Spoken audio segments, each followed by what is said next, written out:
방금 소개받은 박정 예비역 육군대장입니다. 사실 이 주제에 대한 토론 제의를 받고 사실 굉장히 무거운 마음으로 이 자료를 준비했고, 안보 분야가 금년도 2018년도 들어서 우리 한반도를 중심으로 한 안보 정세가 정말 격동하는 시기가 아닌가 이렇게 생각하고, 할 얘기가 굉장히 많고 이것을 압축해서 정리를 한다고 했는데도 보면 여러분들 유인물에서 한 20쪽이 되고, 그래서 한 20분 이렇게 주시더라도 이 내용을 소화하면 굉장히 시간적으로 제한이 될 것 같고, 그래서 유인물에 보시면은 4장으로 이렇게 구성이 되어 있습니다. 이 내용들은 좀 논리적으로 구성을 하려고 되도록을 했는데, 1장 개요에서는 우리가 안보에 대한 대표적인 개념에 대한 정리와 대한민국의 국가 안보 태동, 이승만 정부 때문이죠. 2장에서는 문제정리, 안보, 국방 정책, 10대 국정 과제, 한반도 정책, 안보 국방 정책이 어떻게 되느냐. 3장에서는 안보 및 국방 정책의 평가, 여기서 계속 이루어졌던 정상회담 및 선언에 대한 평가, 국방주의 현안에 대한 평가, 안보 국방 정책에 대한 평가, 그리고 마지막으로 향후 대일 방위 시사점, 이것이 오늘 키워드로 되어 있는 안보 파괴에 대한 내용들을 종합해서 여기 정리해서 대비병은 간단하게 여러분께 소개해드리고자 합니다.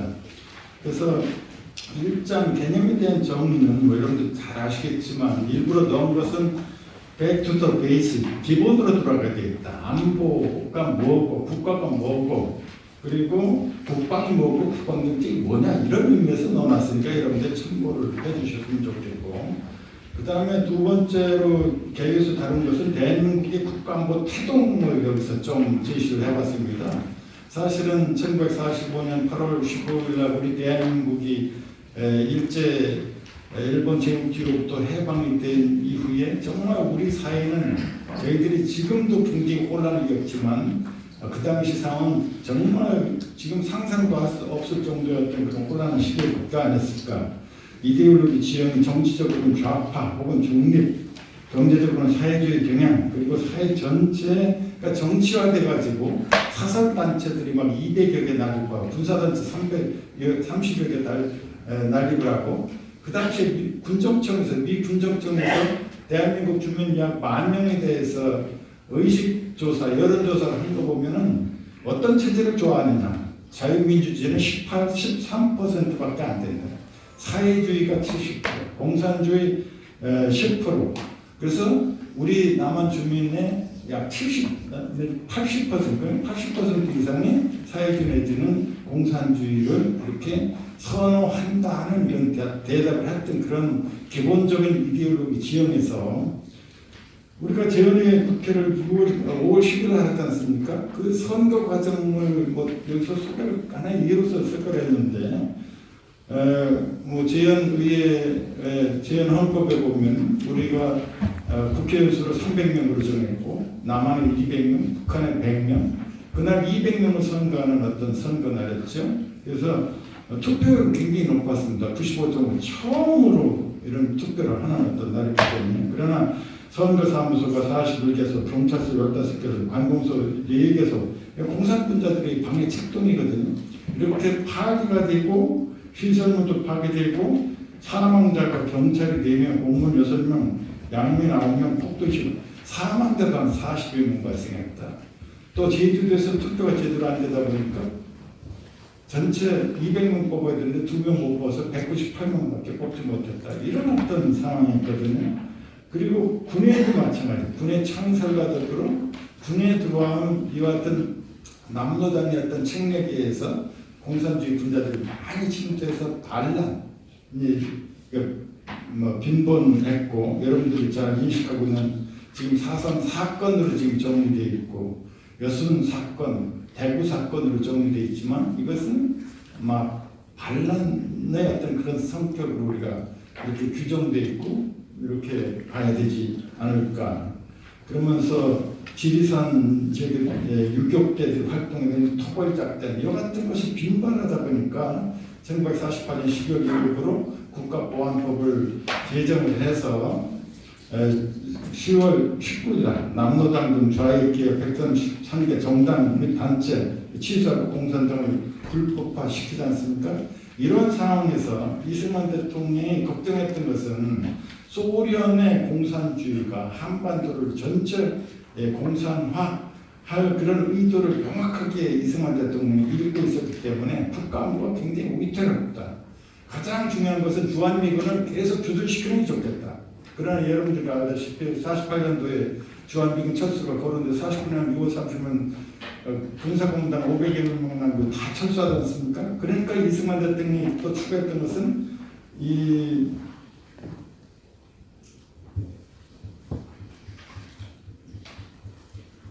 안보협정을 체결해야 되겠다. 그래서 안보협정을 체결하기 위한 어떤 노력을 합니다. 그래서 우리가 미국과는 1882년에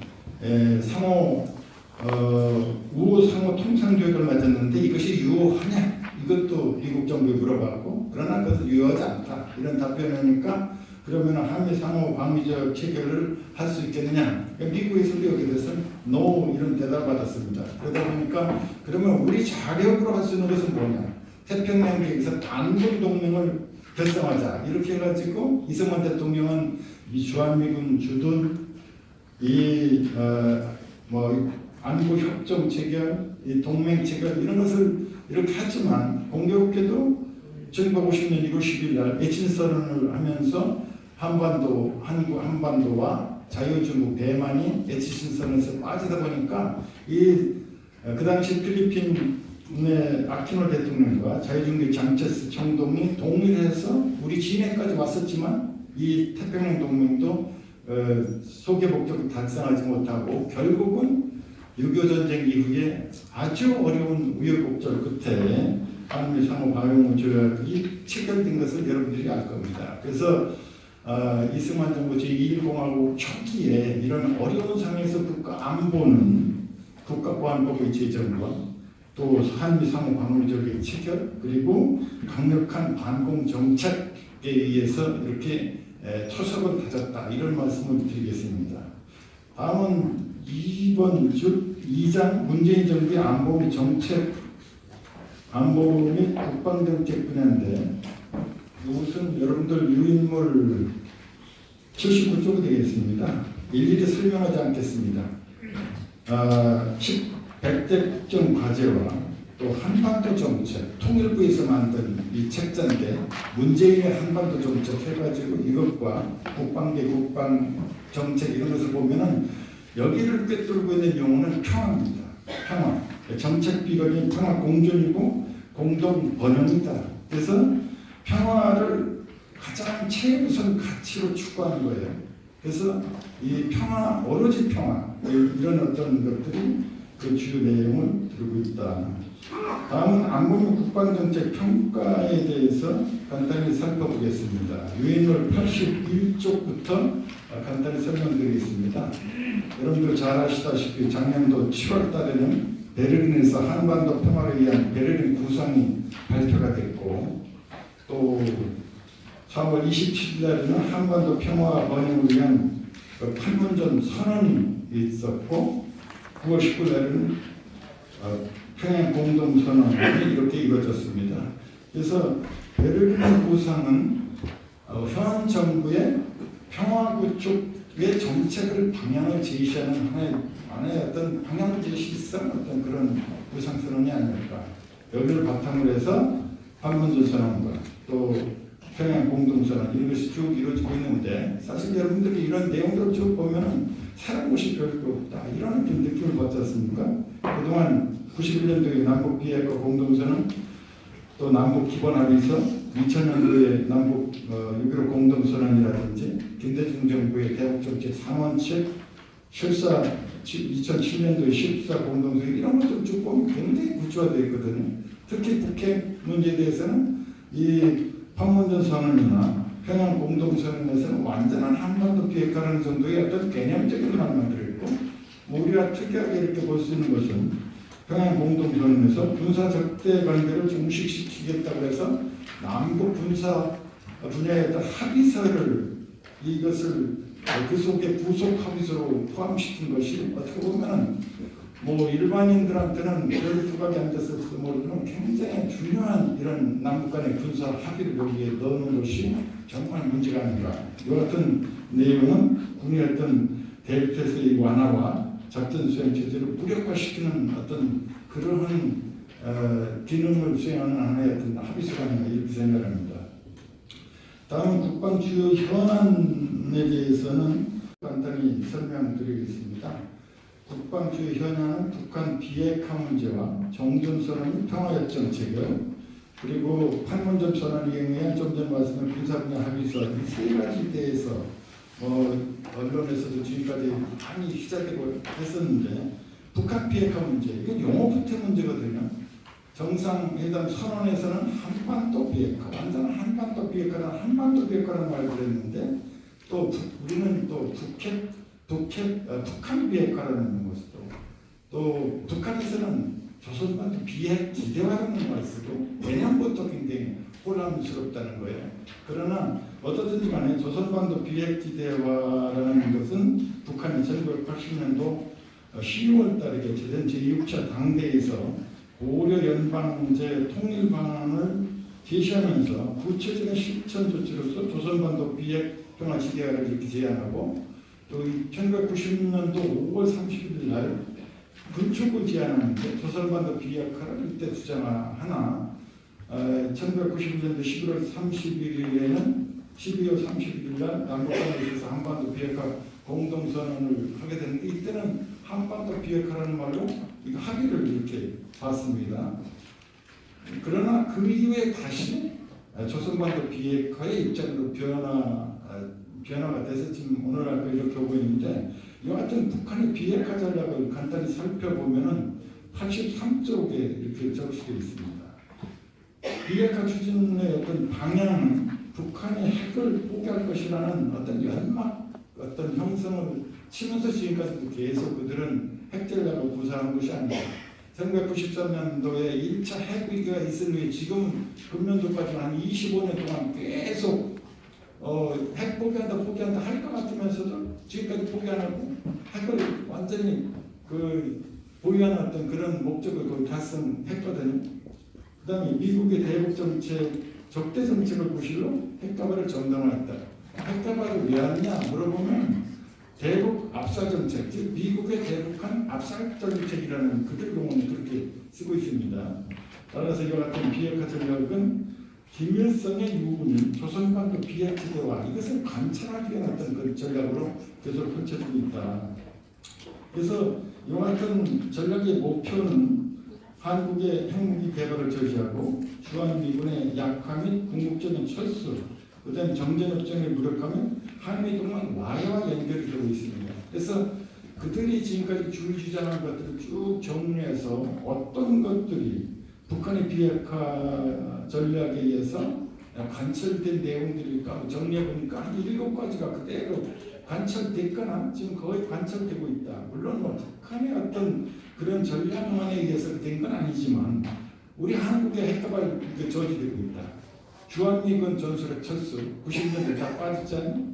한미연합훈련 중지 이것은 뭐 최근에 잠정 중단됐고, 전략자산 전개 문제, 대북 안전보장, 주한미군 감시 철수 주장, 한미동맹 와해 이와 같은 것들이 거의 북한 주장들이 지금 갖고 있는 것은 아닙니까?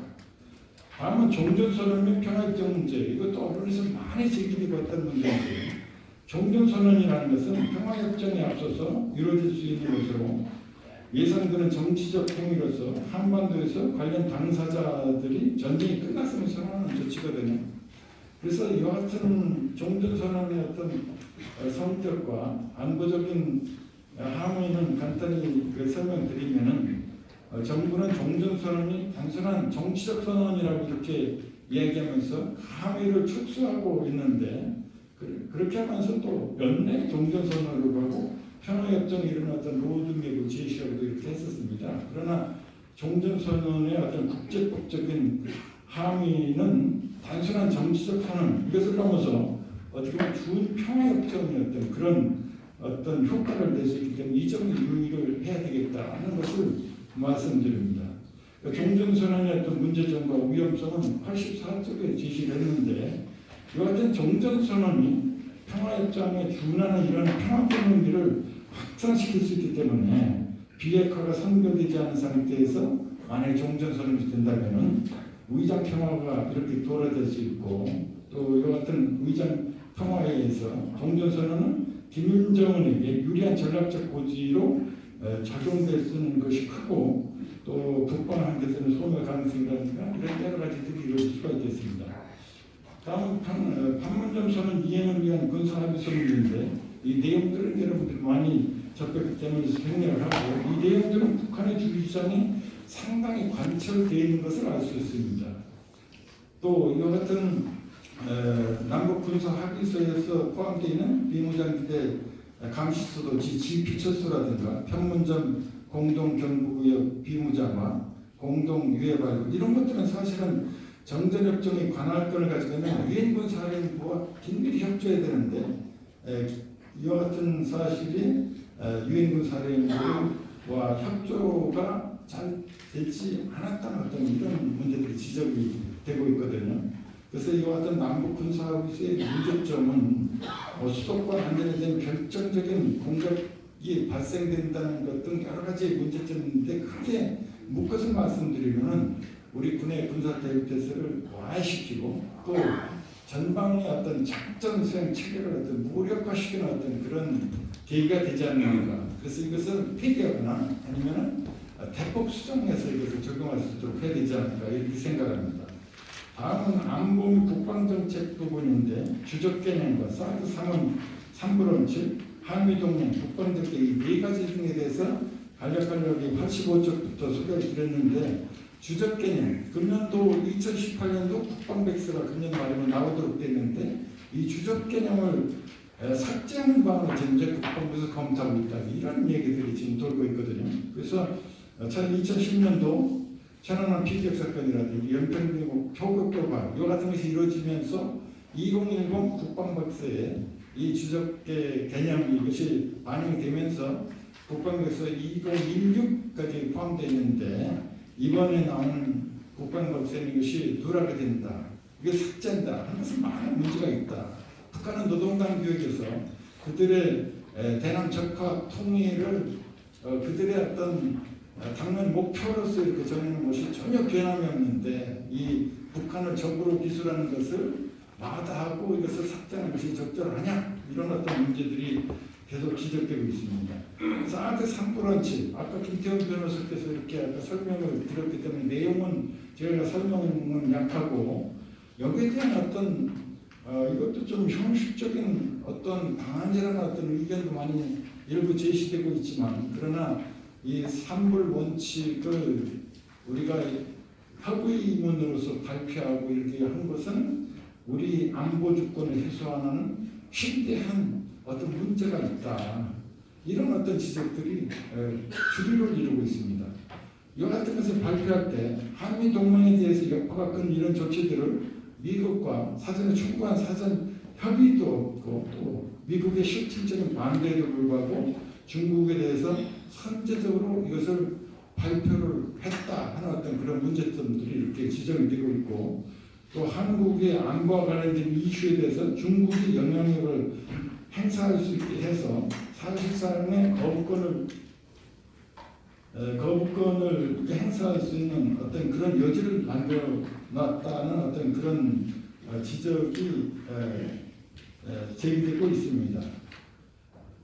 그 다음에는 한미 동맹 문제. 이것은 뭐 여러분들한테 설명을 약하고 한미 동맹의 주요 현안은 지금 현재 전작권 문제가 지금 현재 문제가 되고 있지 않습니까? 그래서 전작권 문제는 노무현 대통령께서 선거 공약으로 임기 내에 전환하겠다 하는 것을 작년도에 이제 조속한 시기 내에 전환시키고 있다. 이런 어떤 전작권 문제가 있고 또 북한의 핵이 고도화되다 보니까 확장 억제 전력을 어떻게 운영할 것인가 하는 어떤 그런 문제가 또 있고 또 현 정부에서 평화구축 문제를 계속 이렇게 하다 보니까 이제 한미 동맹 관계를 어떻게 할 것이냐 하는 문제들이 지금 현재 문제가 되어 있고 다음은 트럼프 대통령이 대통령 되면서 동맹국들한테 방위비 분담을 굉장히 강요하지 않습니까? 그래서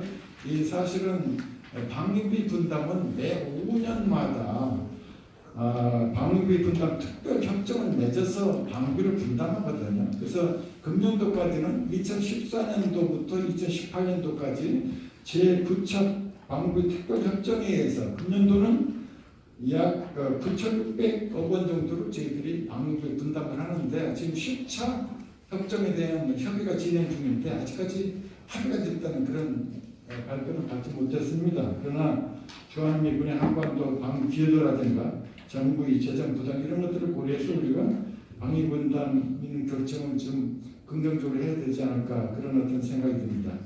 다음 국방계획 2.0의 어떤 추정 문제 이것도 지난번 7월 27일 날 발표를 하고 이렇게 여기에 대한 많은 문제점이 내포되어 있는 것들을 지적도 하고 이렇게 했었는데 현 정부에서는 평화 번영의 대한민국을 책임지는 강한 군대, 책임 국방 이런 것을 기조로 해서 국방 계획을 하고 있다고 그러는데 이 국방 계획을 하면서도 위협 분석이 굉장히 모호하고 또 북한의 위협이 현존한다는 것 외에 정확한 분석에 대한 평가 같은 것이 보이지 않습니다.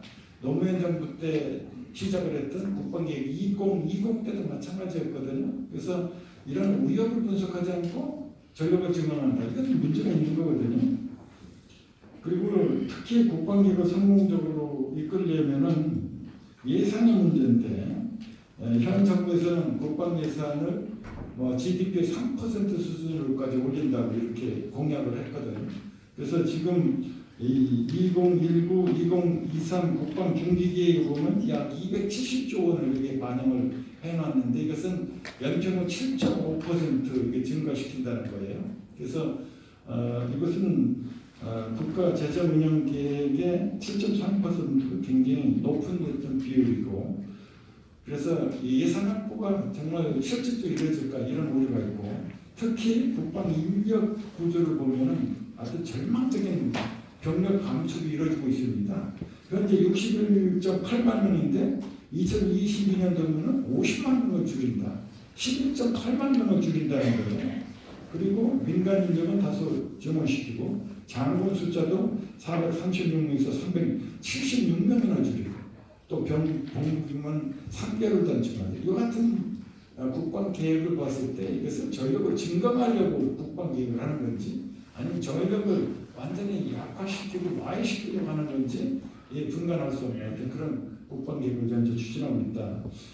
이런 것들을 종합해서 시사점 한 5가지 말씀드리고 앞으로 어떻게 대비할 것이냐 한 4가지 정도 말씀드리겠습니다. 이 시사점이 바로 이 안보를 파괴하는 어떤 요소라고 이렇게 봅니다.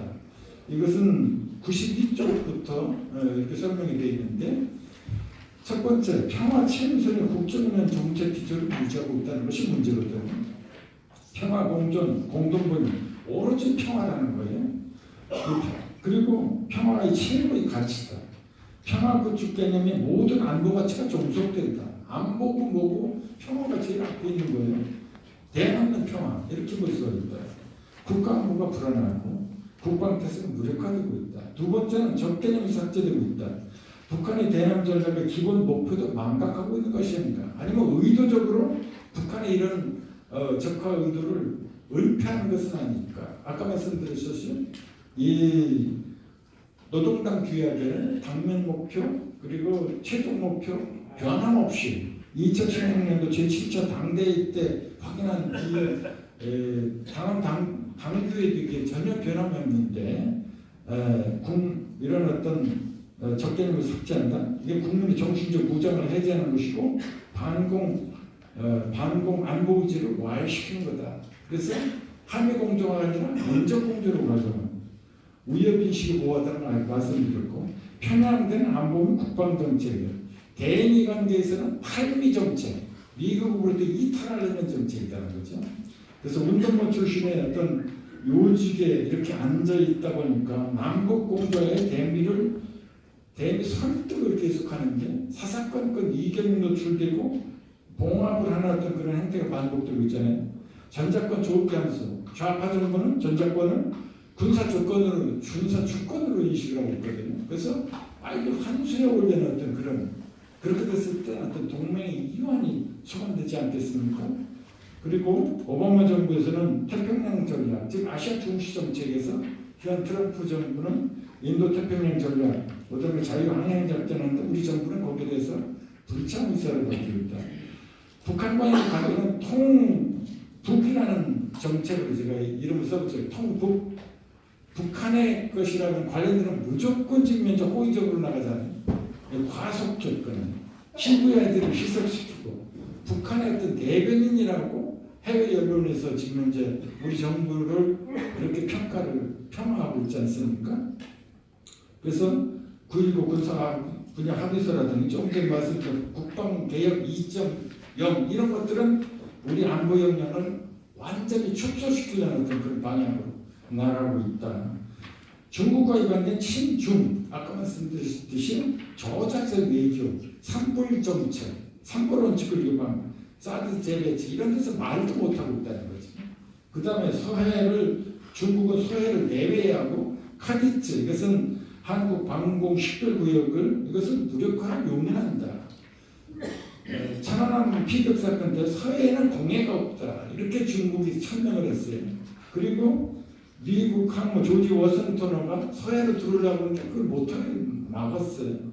그래서 요즘에도 여러분들 언론에서 가끔 들으실 텐데 중국 국적기가 우리 카디스를 침범했다는 얘기들이 TV도 많이 보도되고 있는데 여기는 근본적인 대책을 정부에서 대책을 수립하는지 이것이 의심스럽고 마지막으로 이 정책에서 일본과의 관계는 반일 정책을 하고 있다는 거죠.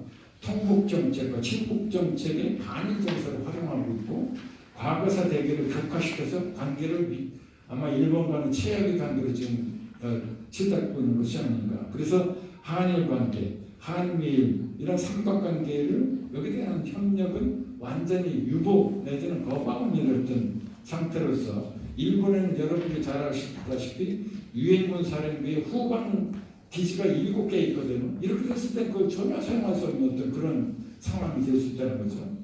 안보 국방태세 이완 문제인데 이것은 독일의 유명한 전쟁 철학자 크라우제비치가 국민국가의 전쟁은 전쟁의 삼위일체라는 말을 이용했어요. 이것은 카멜레온 같다. 카멜레온과 같다. 이런 말을 하면서 전쟁의 삼위일체는 국민, 군대, 정부 이 세 개의 요소가 잘 유기적으로 이루어져서 전쟁을 잘할 수 있다는 것이거든요. 전쟁은 군인이 하는 것이 아니라 국민이 하는 거거든요. 그러니까 국민은 사실은 전쟁 수행 의지가 국민들이 가지고 있는 것이 가장 중요한데 현재 남북대화 및 평화통일 환상에 심취돼서 국민들은 대북 경계심이 거의 없다는 거예요. 대북 경계심 이것은 아주 약화되어 있다. 금년도 2, 3분기 안보 상황 여론조사에 보면은 현재 상황이 불안정하다고 느끼는 것은 21%밖에 안 된다는 거예요. 현 상황이 굉장히 안정적으로 대부분의 국민들이 보고 있다. 이것은 어떻게 보면 평화의 어떤 통일에 대한 환상을 심어줬기 때문에 그런 결과입니다. 김정은을 신뢰한다. 77.5%. 이걸 믿기지 않는 어떤 상황이 아니겠습니까? 군대에 대한 무력화, 이건 아까 설명드렸고 정부의 어떤 정책, 이것은 플랜 B를 고려하고 또 전력 유사시를 대비해야 되는데 남북 군사 분야 합의서라든가 국방계획 2.0과 같은 어떤 아주 그 국방을 와해시키는 쪽의 어떤 그런 정책들을 계속 이렇게 합니다. 대비 방향은 4가지입니다. 첫 번째는 평화지상의 국정운영 기조를 극복할 수 있는 어떤 우리 구조를 앞으로 발전시켜 나가지 않으면 국민들을 깨닫게 할 수 없다. 이런 어떤 굉장히 위기감을 저는 느끼고 있습니다. 국가의 안보 기능이라는 것은 생존 기능과 안전 기능과 번영 기능. 국가가 생존하지 않고 이 평화가 이루어질 수 있겠습니까? 평화를 원하거든 전쟁에 대비하라. 이것은 로마 시대 5세기경에 군사전략가인 베게티우스로 한 말로서 이것은 안보학에 있어서 어떤 근원처럼 이렇게 적시되고 있는 어떤 말이거든요. 모든 국가는 자신의 물리적인 안전을 위해 준비하라. 대등한 국방력은 국가 간의 기본적인 평등관계를 만들고 이러한 평등관계는 보편적 평화를 만들어낸다.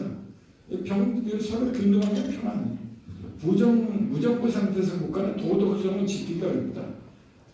그런 말을 하지 않습니까? 국제정치에서는 영원한 친구도 없고 영원한 적도 없다. 우리가 북한을 저렇게 선언적으로 믿고 퍼주고 계속했을 때 돌아오는 것이 과연 뭐였느냐 지금까지. 이것을 현 정부에서는 전혀 생각하지 않고 오로지 통북적인 어떤 그런 정책을 취합니다. 평화 달성을 위해서는 이런 안보 정론을 유지해야 된다. 당면 외교도 대비하고 미래 외교도 대비. 두 번째는 한미동맹. 아까 위험스럽다고 했습니다. 비대칭 동맹을 설명할 때 우리가 통상 자율성 안보 모델을 언급하곤 합니다. 이 모델은 알트펠트라는 분이 제안했고 제임스 모르그라는 분이 시험 발전시켰는데 이분이 주장한 것을 간단히 한번 여러분께 읽어보겠습니다. 약소국이 동맹국가 강대국과 동맹을 맺을 경우 자율성을 많이 양보하면 강대국의 안보 지원이 확실해져서 동맹이 강해질 가능성이 높고 약소국이 자율성을 양보를 거리면 그만큼 강대국의 안보 지원 의지가 약해져서 동맹이 약화될 가능성이 높다. 오늘날 우리 정부와 미국과의 관계를 우리가 여기서 상상을 해볼 수가 있겠습니다. 2016년도에는 국방정책 변천사 국방부에서 나온 걸 보면 여러분들도 알다시피 54년부터 68년도 지원을 피지한 관계. 그 당시 우리 대한민국은 오로지 미국의 원조 그 당시 냉전 체제이기 때문에 미국의 보호에 이 당시 자율성이 있겠습니까? 미국의 지원과 이런 안보 지원에 의해서 이렇게 생존해 왔지 않겠습니까? 이것이 이제 시대가 변천함에 따라서 이런 자율성이 강화가 됐고 또 우리가 독자적인 어떤 자주 국방의 영역이 굉장히 넓어지는 거거든요. 그래서 94년도에 전시작전 통제권도 전환해왔고 지금 현재 전시작전 통제권을 전환을 지금 현재 논의하고 2020년대 중반에 조건에 기초해서 전환해 오자는 거 아닙니까? 다음은 세 번째는 북핵 사용에 대한 대비책을 발전시켜야 된다. 지금 현재 우리는 비핵화만 하고 있다 보니까 국제사회에서 북한의 핵 보유국을 인정을 안 했다 보니까 북한이 핵을 보유하지 않은 것처럼 이렇게 인식할 수가 있는데 지난번 통일부 장관도 북한은 60에서 70의 핵무기를 가지고 있다 이렇게까지 했고 모든 전문가들이 북한 핵 보유를 기정사실하고 있거든요. 그러나 거기에 대한 대비를 거의 안 하고 있어요. 북한 핵에 대한 북한 핵 보유에 대한 정확한 평가가 필요하다. 북한의 어떤 핵이라는 것은 1차 핵실험했을 때는 북한 핵은 적과 통일이 원동력이다. 작년도에 6차 실험을 해서 김정은은 만능의 보복이라고 얘기했어요. 김정은은 핵은 통일탄이다, 주체탄이다, 주체의 핵보급이다 이렇게 얘기하고 있어요. 그래서 지금 현재 김정은의 머릿속에는 통일 전략이 핵이 그대로 들어가 있다. 김일성은 그 통일 방도를 두 가지를 제시했는데 하나는 무력에 의한 방법, 방도는 방법이라는 뜻이에요. 두 번째는 평화적 방법. 6.25 전쟁을 통해서 무력에 의한 통일을 시도해봤더니 실패했지 않습니까? 그 후로는 평화적 방법이거든요. 이것은 민족 해방 민주주의 혁명입니다. 남한에서의 어떤 민주정권을 수립한다는 거거든요. 아까 일부 앞에서 나왔듯이 그래서 이것은 북한이 가지고 있는 대남 혁명 전략은 남한 지역혁명 전략이고 그래서 남한이 스스로 민주정권을 수립하고 민주혁명을 기록해서 민주정권을 수립하면 북한의 사회주의 정권과 남한의 민주정권이 합의해서 통일을 한다. 이것이 얘들에게는 평화적인 방도거든요. 이를 위해서 지금 남한에 뭐가 형성되어 있습니까? 제2전선이라는 종북 세력들이 제2전선을 형성하고 있다. 그래서 핵을 통한 이 통일을 뒷받침할 수 있는 이런 데 대한 우리가 대비를 하면서 확장업체 강화 방안과 단계별 핵보유 정책 이런 것을 구체화하고 해야 되고 지금 현재 민방위 훈련을 지금 하는 동안 하는 건데 핵 대피라는 거 핵과 방어 이런 그것은 거의 지금 이루어지지 않고 있는데, 그래서 핵상황에서 민방위 대책 이런 것을 우리가 생각하고, 마지막으로는 자유통일 전략을 발전시켜야 되지 않겠는가. 헌법제 4조에 보면은 자유민주적 기본질서에 입각한 평화통일, 역대 정부 노태우 대통령 때부터 지금까지 쭉 보면 통일 방안이 다 지금 다릅니다. 독일 인터널 같은 경우는 막 그들이 동방정책, 기민당이 됐든 정권을 잡든 삼민당이 정권 잡든 계속 일관성 뒤지었거든요. 접촉을 통한 변화, 이것이 통일 전략이고 철학이었었는데 우리는 계속 막 바뀌는 거예요. 그래서 이런 어떤 부분에 대한 것을 우리가 좀 통일정책에 대한 일관성 통일정이 정립하면서 이렇게 우리가 견인할 수 있어야 되는데 계속 북한으로 우리 끌려다니고 있는 거예요. 북한은 뭐 해방 이후부터 민주기지론, 국토안정론, 6.25전쟁 무력적과 통일론, 남북 자유총선거, 남북연방제, 고려연방제, 고려민주연맹, 나중에 이 북한의 통일 전략과 전술은 계속 바뀌는데 우리는 어떤 이 철학과 내용이 그렇지 않는가. 끝으로 한 말씀만 드리고 마무리하겠습니다. 오늘 이 이동gal 사회자님께서 많이 걱정하시는데, 북한 김정은이는 적화 통일 이후에는 생존할 길이 없다고 저는 생각을 합니다. 그래서 핵에 매달리고 이런 어떤 날을 피우는 거거든요. 또 역으로 우리 대한민국도 자유통일하는 것 외에는 살아남을 길이 없다 저는 이런 생각을 합니다. 그래서 아주 결기와 결심을 가지고 심각한 위기의식을 가지고 대한민국의 어떤 국가 안보와 이런 국가를 지키는데 노력을 해야 되지 않을까 이렇게 말씀드립니다. 장황하게 설명드려 죄송합니다.